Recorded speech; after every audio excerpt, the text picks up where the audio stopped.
by ODHIAMBO Levin OPIYO More by this author. A momentous step towards freedom was made 55 years ago when Kenya celebrated its first Madaraka Day.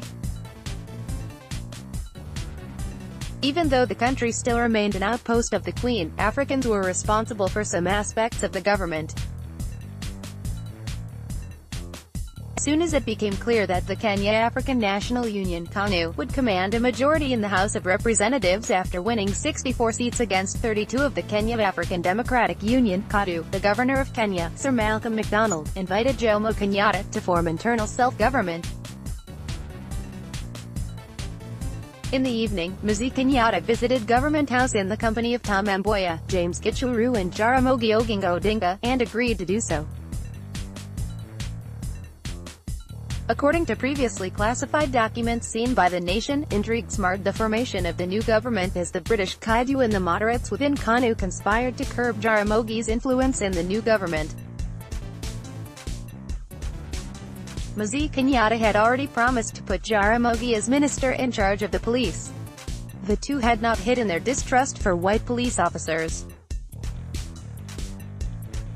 In anticipation of his new role, Jaramogi had already earmarked Wilson Ndolowaya as the Director of Intelligence. Aya, who later became a powerful minister during the Daniel Moi regime, had assisted Jaramogi in sending Kenyan students abroad behind the Iron Curtain during the Cold War.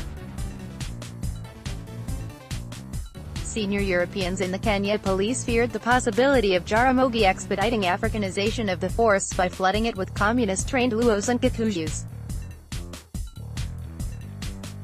Some were already threatening to resign if Jaramogi took charge. According to the documents, as Mzee Kenyatta continued to form his cabinet in secret, Gichuru visited Governor MacDonald at night, and told him in confidence that the new government would be reassuring to the Europeans in Kenya and investors abroad except for the inclusion of Jaramogi. The colonial governor thought the inclusion of Jaramogi was not a bad idea, although he admitted the British were piling pressure on Mzee Kenyatta to appoint him, Jaramogi, to a powerless ministry where he could not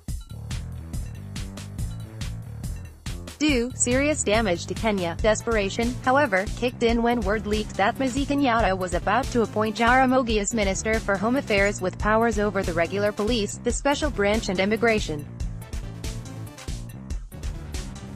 The governor unsuccessfully made initial efforts to stop the appointment.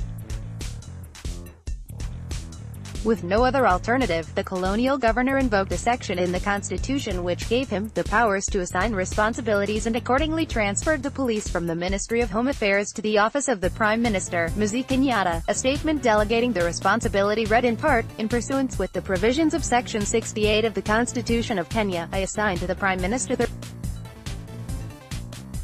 In other telegram to the British Secretary of State marked secret and personal, the governor explained, the police were most unhappy at the prospect of working under him in the Home Ministry, while several Kadu leaders have said privately that his appointment opens the way to the communists.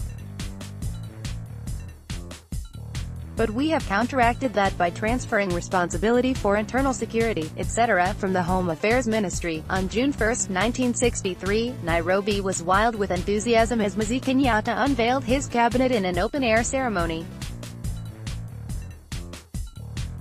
Key ministries went to young Africans who were appointed for their abilities and ethnic backgrounds, 4 Luos, 4 Kikuyus and 5 from smaller tribes.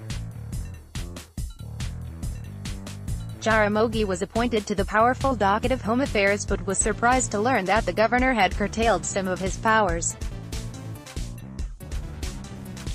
Fuming with anger, he went to see the colonial governor and threatened to resign. The governor explained to him that the action was not personally directed at Jaramogi but was taken because it would be convenient to deal with only the Prime Minister on all matters touching on defense and security. Jaramogi was not convinced but promised to think about it. The governor would later send a telegram to London expressing fear that Jaramogi was likely to resign. Jaramogi only calmed down after Mzee Kenyatta promised to delegate to him internal security and defense before the end of that year. However, the British, who were looking to protect their interests in independent Kenya, were equally determined to block any future attempts to place security forces under Jaramogi because of his communist ties. As captured in Governor MacDonald's letter, which stated, "It will be difficult to make a firm estimate of the true strength or weakness of his influence in the cabinet until we see how things work out in practice over the next few weeks." The British considered Jaramogi a threat so long as he remained in the government, and therefore, he had to be monitored consistently. It was not the first time the British were frustrating efforts to appoint Jaramogi to the cabinet. In 1962, during the formation of Kanu coalition government in London, the colonial secretary, under pressure from Tory backbenchers, rejected Jaramogi's appointment to the cabinet when Mzee Kenyatta submitted his name as Minister for Finance. After their return from London, Mzee Kenyatta told the rally in Naivasha that despite being labelled a bad man by the British, Jaramogi would be the first person to get a powerful position in his cabinet when he became the Prime Minister, and it seems he kept this promise on Madaraka Day, June 1, 1963, despite things not going entirely according to plan.